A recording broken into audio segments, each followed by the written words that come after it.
고린도 교회는 구약의 이스라엘 백성의 역사를 가진 구약 성경, 그 당시의 성경을 여러분 알아야 될 필요가 없는 사람들이죠. 그래서 이제 사도 바울이 고린도 교회에 이제 편지를 쓰면서 이스라엘의 역사에 대해서 이제 이야기를 합니다. 고린도 교회가 앞에서 시작하듯이 너희들은 어린아이와 같고 지금 복음에 참여했지만 그 복음에 깊이 있게 달려가면서 성장하지 않고 이전의 모습대로 살고 있는 것을 지적을 하고 있습니다. 그러면서 내가 우리 조상들 유대인들의 이야기를 해주면서 너희들에게 한 가지 본을 보여주겠다라고 이야기를 합니다. 그래서 1절과 4절까지 첫 번째 보면은 형제들아 나는 너희가 알지 못하기를 원하지 아니하노니 우리 조상들이 다 구름 아래에 있고 바다 가운데로 지나며 모세에게 속하여 다 구름과 바다에서 세례를 받았다. 출애굽에 대해서 얘기를 하고 있습니다. 특별히 이제 홍해를 건너는 홍해 도하에 대해서 얘기하고 있는데 하나님께서 출애굽하는 이스라엘 백성을 출애굽시킬 때 구름 기둥이 나왔죠. 구름 기둥이 나와서 불 기둥과 구름 기둥이 나와서 이스라엘 백성을 그 광야에서 인도하시는데 특별히 홍해를 건널 때 구름 기둥이 이렇게 앞으로 가다가 이제 앞에는 홍해고 뒤에는 이제 애굽 군사가 달려올 때 그 구름 기둥이 애굽과 이스라엘 백성 사이에 막아서 벽이 됩니다.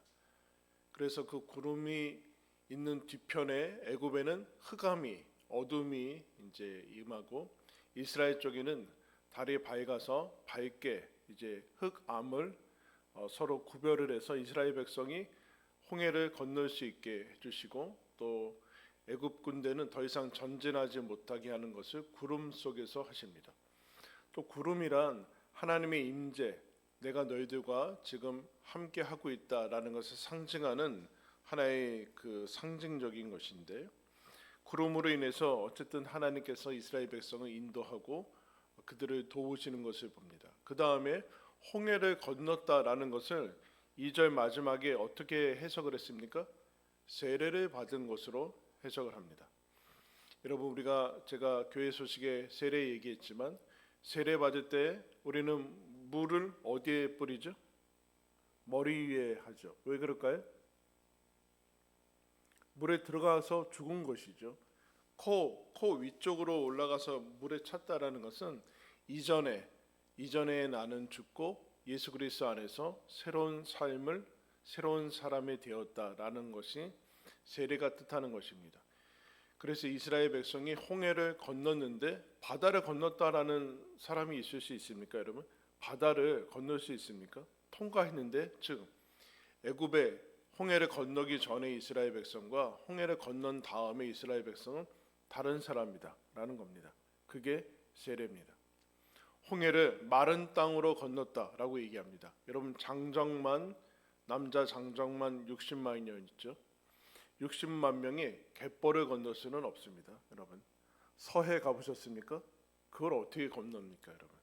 마른 땅으로 하나님께서 동풍 바람을 불어서 좌우로 바다가 벽이 되고 그 땅은 마르게 하셔서 여러분 건널 수 있었습니다. 기적이죠. 구원은 기적으로 일어납니다. 여러분 우리가 예수를 믿게 된 것은 기적입니다. 즉 은혜입니다. 은혜라는 것, 기적이라는 것은 내가 할 수 없는 것을 해주는 것을 기적이라고 하죠. 그죠? 그런데 내가 할 수 있는 것을 대신해 주는 것을 기적이라고 하지 않습니다. 그런데 우리는 그것을 자꾸 바라요. 내가 할 수 있는 것을, 내가 해야 되는 것을 대신해 주는 것을 자꾸 하나님께 요구하는데 그 다음에 이스라엘 백성은 3절에 다 같은 신령한 음식을 먹으며 신령한 음료를 마셨다. 신령한 음식 다 알고 있죠? 만나가 하늘에서 내렸습니다. 만나가 40년간 내려서 안식일 전날에는 이틀치가 내려서 안식일에는 그 만나를 거두러 나갈 필요가 없는 그런 것을 40년 동안 기적을 통해서 그들이 먹습니다. 물이 없는 광야에서 지냈을 때 하나님의 반석에서 물을 내셨죠. 불가능한 일을 하셨습니다. 그것을 해석을 이렇게 하고 있습니다. 그 반석은 뭐라고 그래요? 그리스도다. 그리스도로 인해서 너희들이 물을 먹고 그때 살았듯이 그리스도로 인해서 산 것이다. 물 먹고 산 것이 아니다. 그렇게 얘기를 합니다. 즉 음식과 음료를 그리고 기적, 신령한 음식과 신령한 음료를 먹으면서 40년간을 우리 조상들이 우리 이스라엘 백성이 그렇게 지냈습니다. 온통 기적이었다라고 얘기하는 것이죠. 온통 기적이었다. 그럼 오늘날도 사실은 마찬가지입니다. 여러분 쌀과 모든 씨앗들을 사람이 발명해내는 사람은 없습니다. 다 사실은 하나님으로부터 주어지는 것을 갖고 있는데 그럼 우리는 가끔 그런 기대를 가져. 내가 구약의 시대에 살아서 그렇게 기적을 많이 봤으면 내 삶이 훨씬 변했을 것이다 라는 생각을 가지는데 이 온통 40년간 매일 나가서 만나를 경험하고 오늘도 기적이 왔구나. 물의 반석에서 나오고 구름 기둥과 불 기둥으로 하나님이 우리를 인도했구나. 우리가 애굽의 노예를 살다가 그야말로 기적 속에서 그 홍해를 건넜구나라는 이 기적이 마음속에 새겨져 있으면 하루하루의 삶이 여러분 어떨까요? 그런데 5절에 뜻밖의 결과가 이렇습니다. 그러나 그들의 다수를 하나님이 기뻐하지 아니하셨으므로 그들이 광야에서 멸망을 받았느니라. 온통 기적이었는데 광야에서 멸망했습니다. 죽었습니다. 우리가 나에게 지금 필요한 것이 기적이라고 생각하는데 하나님은 그렇지 않다고 하십니다. 기적은 이미 일어났습니다. 여러분들이 예수를 믿고 지금 살아있는 하루하루가 기적입니다. 여러분들이 노력해서 지금 두 발로 걷는 것이 아닙니다. 여러분 두 발로 걷지 못하고 장애를 가진 사람은 그들이 노력을 하지 않았습니까? 아닙니다. 여러분들이 지금 밥을 먹고 있는 것은 여러분들이 노력해서라고 생각하는데 그거는 아침에 내려진 만나를 거두러 간 것입니다. 거두러 간 것은 하나님 대신해 주지 않으세요. 여러분 생각해 보세요. 차라리 기적을 일으키시려면 365일 안 먹어도 살 수 있게끔 해주는 게 기적 아니에요? 근데 하나님 그렇게 하지는 않으세요. 만나는 내려주시지만 거두러는 나가야 돼요. 그리고 거두고 와서 하루치만 주세요. 근데 이거 똑같아요. 여러분 오늘 여러분들이 6끼를 먹는다고 내일 안 먹을 수 있습니까? 상관없어요. 오늘 많이 먹는 거는 내일의 식사와 아무 상관이 없어요. 가서 먹는 거는 내가 해야 돼요. 그럼 반석에서 물이 나오네요. 그럴 필요 없잖아요. 갈증을 안 느끼게 하시면 되잖아요. 근데 그렇지 않아요. 반석에서 물이 나오면 물 들어가서 그 물은 내가 먹어야 돼요. 그거는 해야 된다라는. 근데 이스라엘 백성이 이것을 오해하기 시작합니다. 내가 변하지 않는 거, 내가 지금 이 정도밖에 살지 못하는 것은 하나님 탓입니다 하기 시작했어요.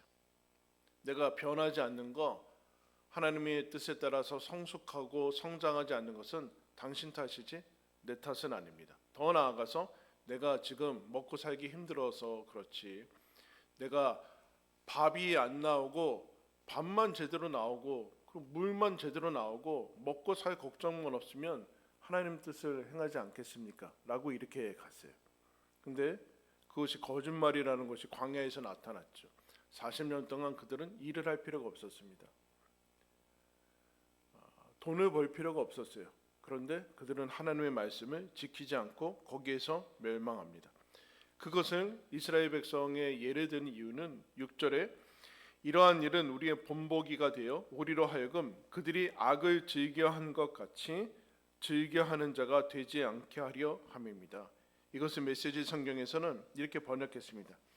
우리도 그들처럼 자기 마음대로 하려다가 허를 찔리는 일이 없도록 조심하지 않으면 안 됩니다. 그들은 자기 마음대로 살았대요. 그리고 11절에 동일한 얘기를 하고 있어요. 이런 일은 본보기가 되어 또한 말세를 만난 우리를 깨우치기 위하여 기록되었느니라. 여러분 우리 그런 얘기합니다. 역사는 반복된다. 그죠? 무슨 뜻일까요? 역사에서 배우지 않는다라는 뜻이죠. 역사가 반복된다는 것은 역사에서 배우지 않는다는 것을 배운다라는 뜻이죠. 그런데 하나님께서 성경을 통해서 본보기를 준 이유는 너희들은 깨우치고 거기에서 배우고 익혀야 된다라고 얘기합니다. 그래서 오늘 말씀에는 반면교사라고 할 수 있는 부정적인 소극적인 예가 나오고 있습니다. 그런데 이 네 가지의 예는 해도 되고 안 해도 되는, 하면 좋은데 안 해도 상관없는 것을 이야기하지 않습니다. 하면은 다 같이 멸망하는 겁니다. 이스라엘 백성이 광야에서 멸망했듯이 이 역시 구약 시대에만 그런 것이 아니라 신약 시대도 역시, 이런 구약은 우리는 흔히 구약은 율법으로 구원받고 신약에서는 은혜로 구원받는다라고 착각하는 사람들이 있는데, 그렇지 않고 신구약 전체 다 누구나 다 은혜로 구원을 받습니다. 그리고 율법은 이 땅에서 어떻게 살기 위해서 주어진, 살아가기 위해서 주어진 것이지 구원을 얻으려고 하나님이 율법을 주시지 않았어요. 왜요? 그래서 출애굽한 다음에 율법을 주시지 애굽에서 율법을 주진 않으세요. 그러니까 오해하시면 안 돼요. 그러니까 구약의 모든 것들은 지금 신약하고는 아무 상관이 없다, 마음대로 살아도 된다라고 착각하면 안 된다. 지금 고린도 교회는 엄청난 어지러움과 심각한 범죄들이 있었기 때문에 이제 구약의 예를 들고 있습니다. 그러면서 신약의 예는 아직 없기 때문에 그래요. 이것은 길과 낭떠러지를 비유하는 것이고 생명과 멸망의 길이지 하면 좋고 플러스 알파가 되는 것 아니다. 이거 하면 그냥 아무렇지 않게 되는 것 아니다라고 얘기합니다. 하나씩 살피면서 우리도 하나님께서 본보기로 세우신 것에 잘 익히고 따라가길 바랍니다. 첫 번째 한번 따라하겠습니다. 우상 숭배하지 말라. 7절 말씀 다 같이 읽겠습니다. 시작. 그들 가운데 어떤 사람들과 같이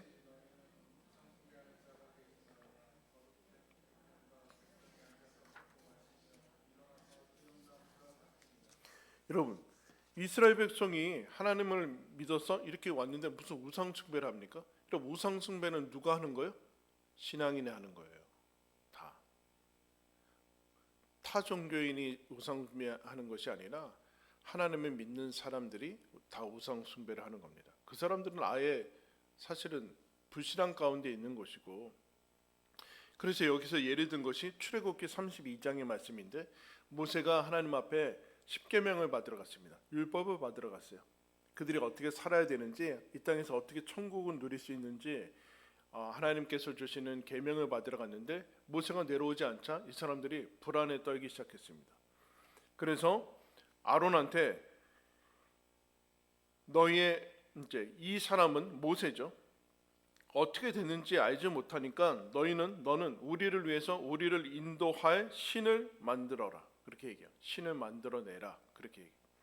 그러자 아론이 너희들이 가지고 있는 금 다 가져가라. 그래서 금을 가져가서 형상을 만드니까 그게 뭐가 됩니까? 금송아지가 되죠. 새겨가지고 만든 게 금송아지야. 그러자 아론이 금송아지한테 이렇게 얘기합니다. 이것이 너희를 애굽에서 인도해낸 너희의 신이다. 이렇게 해버렸어요. 금송아지 우상이다, 새로운 신이다 그러지 않고 너희를 인도해낸 여호와 하나님이 이 금송아지다 이렇게 얘기해버렸어요. 그리고 아론이 내일은 하나님이 정하신 절기니까 내일 다시 모여라. 그러니까 이튿날에 이스라엘 백성이 일찍 일어나 번제를 드리고 화목제를 드리고 백성이 앉아서 먹고 마시며 일어나서 뛰놀더라. 32장 6절 말씀을 인용한 것입니다. 아침에 일찍 일어났어요. 왜요? 예배 드리려고. 일찍 일어나서 와서 뭐 하는가? 일어나서 거기서 먹고 제사 드리고 제사 음식 먹으면서 노래하면서 찬송하면서 춤추면서 예배 드렸어요. 이거 자체가 뭐가 잘못됐습니까, 여러분? 근데 어디 앞에서 하는 거예요? 송아지 앞에서 하는 거예요.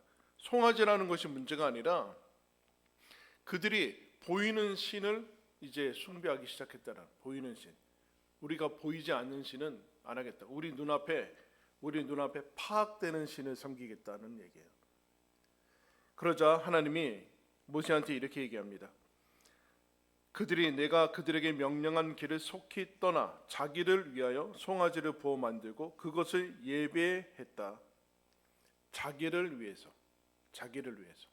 그러니까 자기를 위해서 보이는 하나님으로 신으로 만드는 모든 것은 다 우상이죠.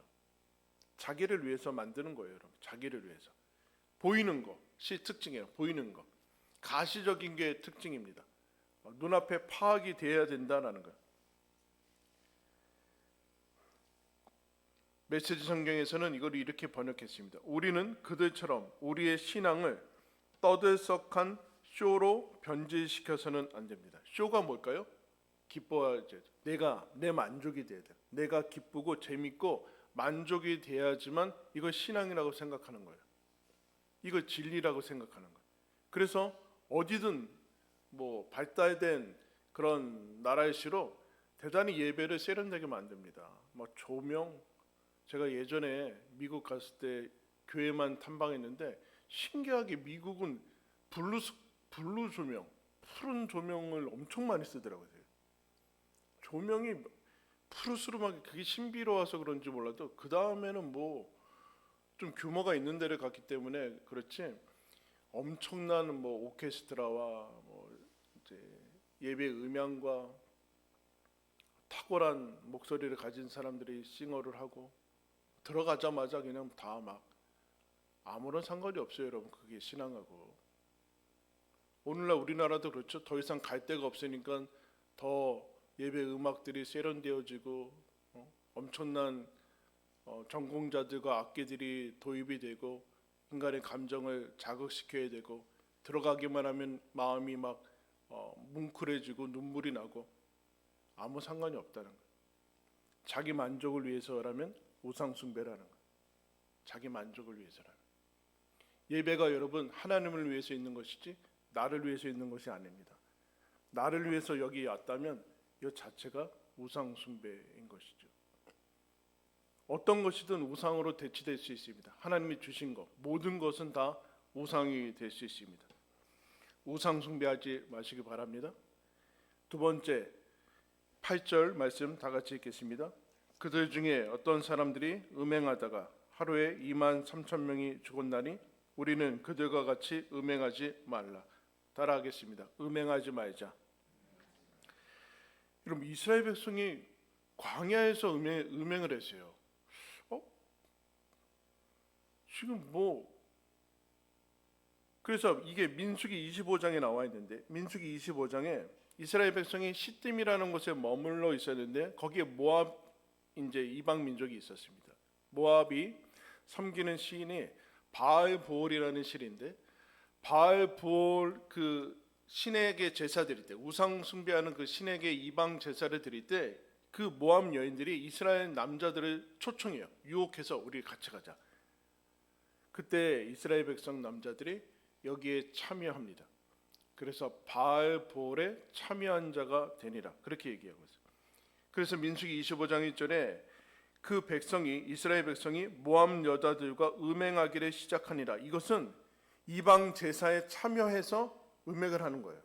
그럼 무슨 뜻일까요, 여러분? 음행이 어떻게 됐냐면은 교묘하게 그들의 신 안으로 그들의 그 예배 안으로 들어갔어요. 그래서 당시의 모든 이방 제사를 드리는 거기에는 남창과 여사제가 다 있었습니다. 뭐 하는 거? 그게 하나의 의식이었어요. 그 우상 숭배가 더 이상 멸망할 죄악이 아니라 합리화된 거죠. 합리화되고 문화화됐어요. 문화화됐다라는 것은 모든 사람이 다 그렇게 하고 있어요. 모압에서는. 근데 이스라엘 백성이 지금 죽은 사람이 2만 명이 넘어요. 그럼 이스라엘 백성의 2만 명이 넘는다는 것은 이스라엘 백성이 60만 명의 장정이었으니까 어린아이들과 여인들 빼면은 그러니까 한 5% 정도가 한꺼번에 여기에 이제 들어갑니다. 5%면 우리나라 5%면 얼마예요 도대체? 엄청난 사람이 여기에 참여하게 됩니다. 왜 그럴까요? 저 사람이 하니까 괜찮다라는 거예요. 문화화된 것이죠. 동조화됩니다. 더 이상 소수가 아니에요. 동조화되고 어떻게 되는가? 이거를 합리화시키기 위해서 가장 좋은 점은 종교 안으로 들여보내는 거죠. 종교화시키는 거예요. 이제 종교 안에서 이걸 허락합니다. 더 이상 죄가 아닙니다. 이것은 신이 장려하는 것 중에 하나가 됩니다. 신성시 되는 거죠. 해석을 뒤집어 버리는 거예요. 음행은 우상 숭배나 동일하게 죽는 것인데 그렇지 않고 아주 깊숙이 여기로 들여보내요. 호세아 9장 10절에 이렇게 얘기합니다. 하나님이 이스라엘을 만나서 광야에서 포도를 만남같이 너희 조상들을 보기를 무화과 나무에서 처음 맺힌 첫 열매를 봄같이 하였다. 하나님이 이스라엘 백성을 보니까 얼마나 첫사랑 만나듯이 첫 열매를 보고 첫 포도를 보고 첫 무화과 나무처럼 봤는데 그렇게 설레고 좋아하셨는데 그들은 바알보올에 가서 부끄러운 우상에게 몸을 들이므로 저희가 사랑하는 우상같이 가증하여 졌도다. 북이스라엘이 타락했을 때 호세아 선지자가 이 사건을 예를 듭니다. 음행하지 말라 그렇게 얘기를 하고 있어요. 그리고 음행하지 마시기 바랍니다. 인생 가운데서 이것 어느 한 지점이 아니라 인생 전체에서 없애야 된다. 누구한테 지금 그러는 거예요? 신앙인한테 그러는 거예요. 신앙인한테. 세상이 어떻게 바뀌건 나중에 교회에서도 그거 괜찮다라고 하더라도 하지 말라는. 점점 들어오고 있어요, 여러분. 해석이 뒤집히면 돼요. 그거 뭐든 어떤 죄악이든 간에 그거 그 당시 문화적인 해석이었을 뿐이다. 지금은 괜찮다라고 하는 게 얼마나 많아졌는지 몰라요, 여러분.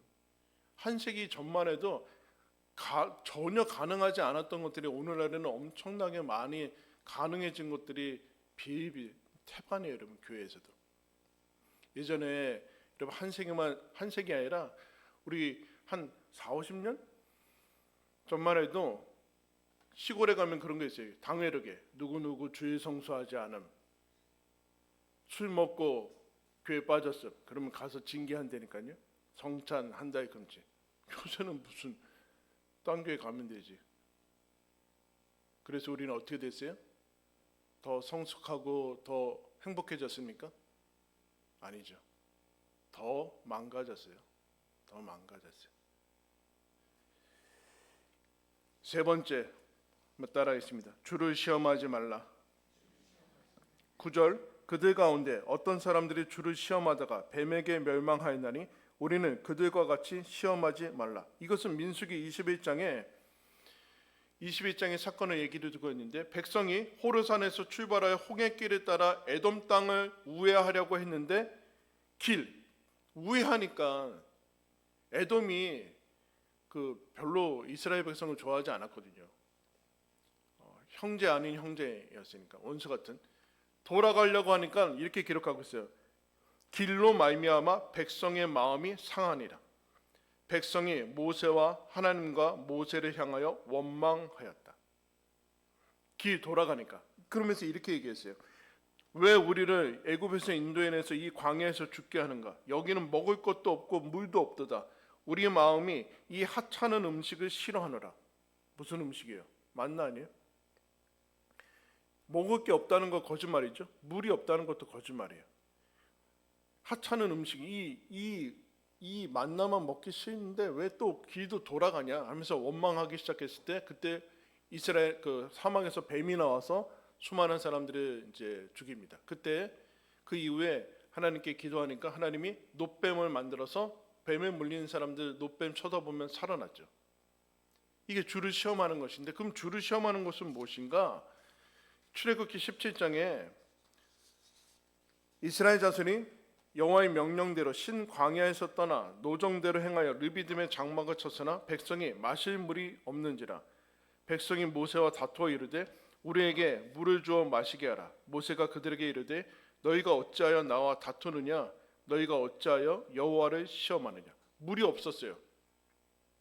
우리한테 물을 달라 하면서 원망하는데 거기서 모세랑 싸우고 모세를 이제 시험하는 게 아니라 이렇게 하나님을 왜 시험하느냐 그렇게 얘기해요. 근데 그 7절에 여호와를 시험하여 이르기를 여호와께서 우리 중에 계신가 안 계신가 하였습니다. 뭐 때문에요? 물 때문에.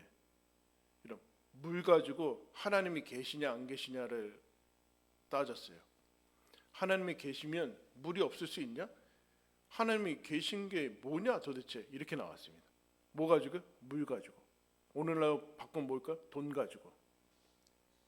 왜 내 삶에 이런 걸리적거리는 것들은 나한테 두냐 이거야. 나 힘든데 뭐가 이렇게 걸리는 게 많냐나 살다 보면 하나님 계시냐 안 계시냐 이건 시험이더라. 지금까지 하나님이 지내게 해 오신 걸 그냥 다 망각하고 조금만 어려우면 하나님이 계시냐 안 계시냐 날 사랑하냐 안 하냐 이런 습성이 있었어요. 그래서 어떻게 됐어요? 망했어요. 이스라엘 백성. 여러분 이거는 예수님에게도 찾아왔던 시험입니다. 사탄이 와서 너 뛰어내려라 그러면 천사들에 바쳐서 너 엄청난 명성을 얻게 될 것이다. 예수님이 뭐라고 합니까? 주 너의 하나님을 시험하지 말라. 하나님을 테스트하지 말아라. 하나님이 계신가 안 계신가 하지 말아라. 하나님이 계셔서 출애굽한 거 아니냐? 너 지금 살고 있는 건 아니냐? 그렇다면 앞으로도 그렇게 인도하실 것 아니냐? 이 생각을 하지 않고 있습니다. 하나님을 시험하지 말아라. 우리는 뭐로 시험해요? 여러분들 소원이나 어려운 일이 있을 때마다 시험하는 애들 안 붙으면 하나님 나 제대로 안 믿을 거 이미 걸고 있잖아. 열심히 기도하는데 이 기도제만 안 들어주면은 내가 이미 빠져나갈 구멍 제대로 숨기지 않던가 예배 안 나가던가 교회를 옮긴다던가 뭐 헌신 안 한다던가 이미 다 막 가지고 있는 거야. 시험 든다던가 내 마음대로 안 해주면 그거 다 하나님 시험하는 거죠. 그게 우상 숭배예요. 그게 음행입니다. 그게 영적인 음행이에요. 여러분 이거 다 동의하시지 않습니까?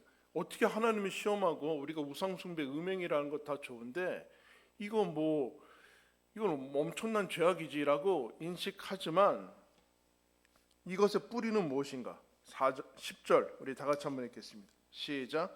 그들 가운데 어떤 사람들이 너는 여러분 출애굽기 이 말씀은 좀 찾겠습니다. 원래는 앞에서부터 다 찾으려다가 여러분 인내심이 원망할 것 같아요. 저한테 야, 뭐 이렇게 많이 찾으라 그래. 출애굽기 15장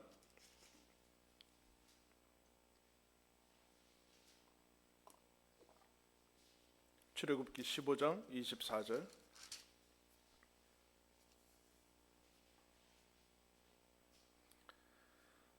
출애굽기 15장 말씀입니다. 그럼 바로 15장은 뭐예요? 홍해를 건넜어요. 이미 홍해 건너가지고 모세가 뭐 하고 있어요? 노래를 부르고 있어요. 이 엄청난 기적 앞에서 노래할 수밖에 없죠. 그 다음에 바로 다음에는 모세의 누인 미리암이 이것 가지고 노래를 합니다. 21절에 그들에게 찬송하고 노래하고 막 그렇게 했거든요. 그러자 이제 홍해 건너자마자예요. 22절에 모세가 홍해에서 이스라엘을 인도하여 그들이 나와서 수르 광야를 들어가며 거기서 사흘 길을 걸었으나 물을 얻지 못하고 마라에 이르렀더니 그건 물이 써서 마시지 못하겠으므로 이름을 마라라 하였더라. 다 같이 읽겠습니다. 백성이 뭐 했어요? 딱 3일 지나자 홍해 건너자마자예요. 홍해 건너자마자 그 400년 동안 종살이 노예살이 인간 취급 그야말로 동물 취급 받았던 거기서 학대 받아가지고 부르짖어가지고 출애굽을 기적을 해서 3일 지났어요. 뭐 하고 있어요? 원망하고 있어요. 뭐 때문에? 물 때문에.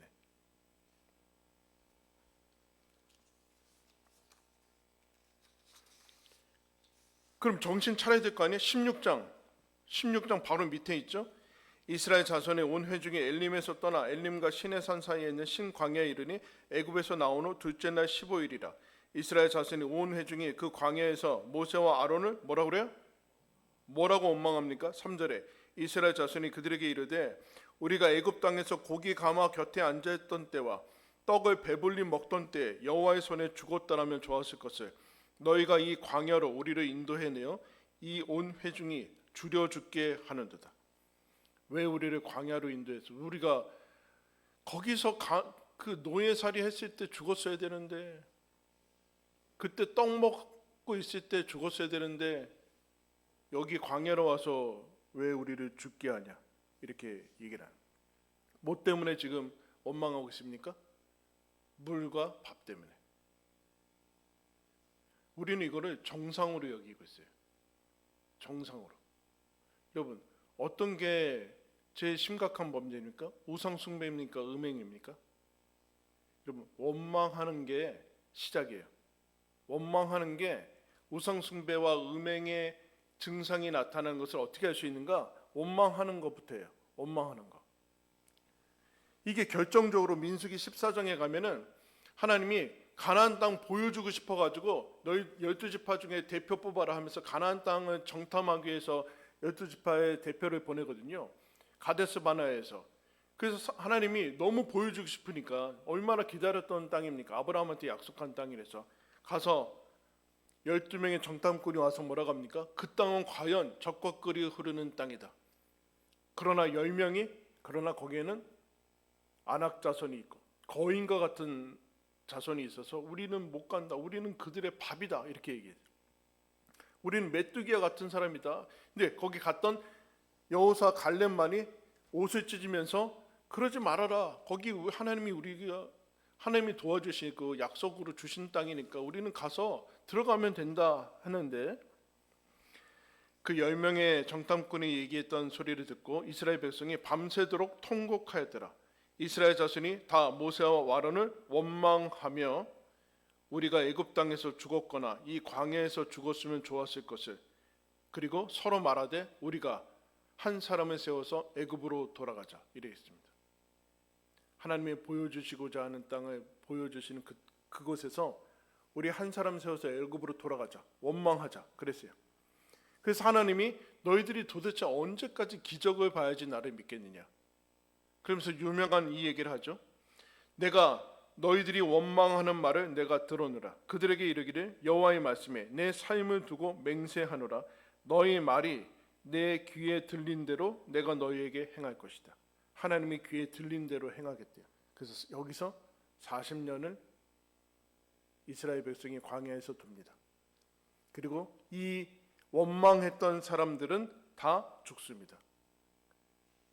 그 가나안 땅에 들어가지 못하고 원망했던 사람들은 다 여기서 죽습니다. 1세대들은 여기서 죽습니다. 왜요? 원망이 우상 숭배입니다. 왜요? 하나님의 마음에 안 들다는 얘기예요. 이런 얘기는 사실은 포장된 거고 하나님의 마음에 안 들, 하나님이 일하시는 게 마음에 안 든다는 얘기예요. 왜 음행이 있습니까? 하나님이 주신 배우자가 마음에 안 든다는 얘기예요. 그러니까 어떻게 하겠다는 거예요? 내 좋은 대로 행하겠다는 겁니다. 그게 우상 숭배고 음행입니다. 하나님이 안 해주셔도 상관없습니다. 저는 다른 신을 드리고 다른 내 마음대로 하면 됩니다. 라는 겁니다. 그러니까 원망이라는 것은 결국엔 정신적인 우상 숭배고 정신적인 음행이에요. 우상 숭배는 뭡니까? 영적 간음이죠. 영적 간음. 하나님 아닌 다른 신을 섬기니까. 음행은 뭘까요? 육적인 우상 숭배예요. 하나님이 금하신 것을 해서라도 내 쾌락을 채우겠다는 게 음행 아닙니까? 그 결국엔 여기는 아무것도 없어요. 하나님과 복음에 이탈된 것이고 정체성을 상실한 것이고 하나님이 주신 대상들을 배신한 거예요. 근데 이걸 심각하게 여기지 않는 게 문제죠. 사람들은 이전의 기억을 살리지 않습니다. 이전에 기적으로 하나님이 도우심으로 여겼던 것 지금은 다르다는 거예요. 지금 그렇게 하지 않고 내 방식대로 여기서도 내 방식 옛날에 하나님이 도와주셨으면 하나님 믿고 하나님 말씀 지키면서 자리 지키면서 가야 되는데 지금은 다르대요. 지금은 또 세상 방식대로예요. 사람들이 걸어가는 방식대로 해요. 그게 우상숭배예요. 그 우상숭배를 통해서 얻어진 것은 그들의 영혼을 채우지 못합니다. 이스라엘 백성이 하도 원망하니까 하나님이 우리는 왜 만나만 주자 그러니까 메추라기 고기를 줬어요. 새 이만큼 사이드로. 근데 그들이 이에 씹자마자 그들은 죽습니다. 왜요? 탐욕이 있기 때문에. 탐욕은 영혼을 만족시키지 수 없어요.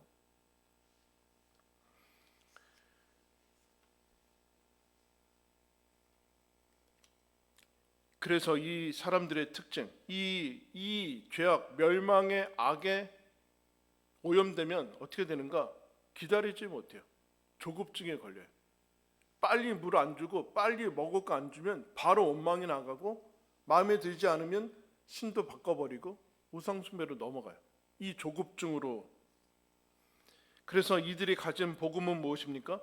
내 마음에 들지 않는 것은 다 버리고 갈아쳐라. 내가 신이다. 내 마음이 즐거운 것이 진리이고 제일 중요하다. 쾌락이 신이다. 이런 거예요. 너가 신이다. 너가 신이다. 자기를 부인하고 자기 십자가를 지고 따르라고 하는데 계속 여기서 자기를 부추겨 가지고 자기 기분 좋게 하는 곳으로 따라다니면 어떻게 되는 거예요? 그게 죽음이다라, 죽음이다. 말세의 본보기가 되기 위해서 이것을 기록했다라고 얘기하고 있는데, 바울이 디모데후서에서 말세의 특징에 대해서 이렇게 얘기합니다. 말세에 고통하는 때가 이르러 사람들이 자기를 사랑하며, 여러분 자기를 사랑하는 건 대세 아니에요? 요새 대세. 자기를 사랑하는 게 고통이래요. 자기를 사랑하며, 돈을 사랑하며, 자랑하며, 교만하며, 비방하며, 부모를 거역하며, 감사하지 아니하며. 감사하지 않고 어떻게 할까? 끊임없이 원망하고 불평하는 거.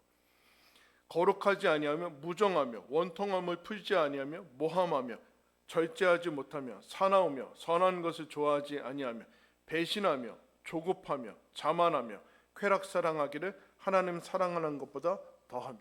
여러분, 조급하고 배신하고 무정하고 돈을 사랑하고 하나님을 사랑하지 않고 쾌락을 사랑하고 자기를 사랑하고 돈을 사랑하고, 지폐를 사랑한다는 뜻이 아니잖아요. 돈으로 할 수 있는 것들만 좋아하는 거예요. 돈으로 할 수 없는 것들은 별로 중요시 여기지 않아요. 그러면 고통의 때가 온 것이다. 여러분, 우리는 전보다 훨씬 경제적으로 풍요로워졌지만 아무도 행복하지 않습니다. OECD 최하위예요, 최하위. 자살률 최고 1등. 그런데도 세상을 따라가서 세상을 부러워하는 예수 믿는 이 신앙의 본을 보여주지 못하고 있습니다. 여러분, 여기에 어려운 것이 뭐가 있습니까? 우상 숭배하지 말라, 음행하지 말라, 주를 시험하지 말라, 원망하지 말라. 알지 못하는 것이 뭐가 있어요? 다 알고 있어요. 그래서 우리는 이게 싫대요. 새로운 것이 아니라는 거예요. 새롭지 않. 나 그거 다 안다라는 것은 마스터했다는 것입니까? 실천하고 있다는 뜻입니까? 그렇지 않죠. 그냥 들었다는 뜻이에요. 아무런 일도 일어나지 않죠. 여기서 벗어나라, 그 얘기를 하고 있습니다.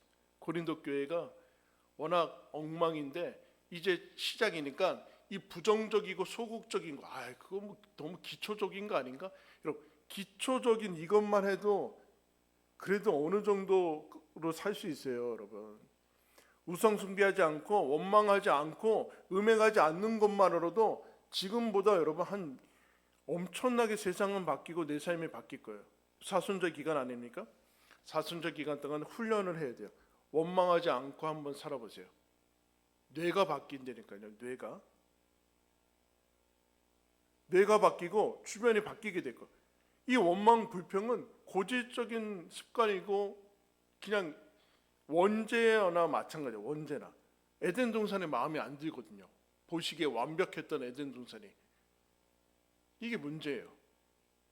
그러니까 이거를 자꾸 환경 탓, 이거는 마치 의롭고 내가 뭐 날카로운 분별의 눈이 있어서 그런 게 아니라 멸망에 오염되어 있기 때문에 그렇습니다. 야, 우리 입을 막으려고 하는 건 아니야? 이런 바보 같은 그런 사람들 때문에 한국 교회들이 망가지고 있어요. 그 몇몇 의롭다고 하는 사람들 때문에. 원망은 하나님을 향해서 원망하는 것이다. 너무 소극적이라고 유치하게 여기면 안 되고, 악을 즐겨하는 자같이 즐거워하지 않고 우리의 본이신 예수 그리스도를 우리들에게 허락하신 그 본을, 복음을 향해서 달려가라. 복음을 향해서 달려가지 않으면 이런 헛된 길로 빠질 수밖에 없다. 자기를 쳐 복종시켜라. 그렇지 않으면 너희들은 허무한 데 복종할 수밖에 없다. 그 얘기를 하는 거예요. 여러분, 삶은 기적입니다. 저와 여러분은 더 이상 받을 것이 없을 정도로 이미 많이 받았어요. 지금 죽어도 천국 가는 거 아니에요? 그 얘기는 이미 하나님께서 가장 중요한 것은 다 주셨다는 뜻입니다. 우리가 감사하지 못한다면, 우리가 하나님만을 신실하게 섬기지 못한다면, 하나님이 주신 것에 만족하고, 여러분 누구나 다 저와 여러분이 가지고 있는 것은 넘치도록, 사실은 분에 넘치도록 받고 있어요. 사실은 더 달라고 하는 것은 너무한 거예요. 하나님이 여러분이 노력한 것보다 몇 배로 지금 주시고 있고 이미 받고 있어요. 거기에서 우리가 무엇을 받고 있는가? 이 삶이 온통 기적인 삶에서 내가 무엇을 어떻게 하면 살아야 되는가를 여러분 알려주시지 않았습니까? 그 복을 누리시기를 축원합니다. 기도하겠습니다. 하나님 아버지, 예수 그리스도를 따르라고 우리에게 본을 보여주신 것을 기억합니다. 하나님, 기적으로 온통 체험을 받았음에도 이스라엘 백성은 광야에서 멸망하고 어리석은 것을 선택하는 것을 봅니다.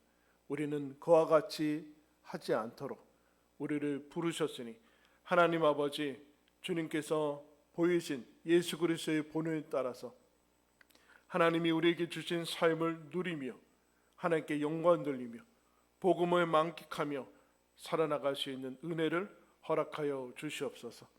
오늘 선포된 이 멸망의 악에서 저희들을 지키시고 보호하시고 우리의 마음을 붙들어 주시옵소서. 예수 그리스도의 이름으로 기도드리옵나이다. 아멘.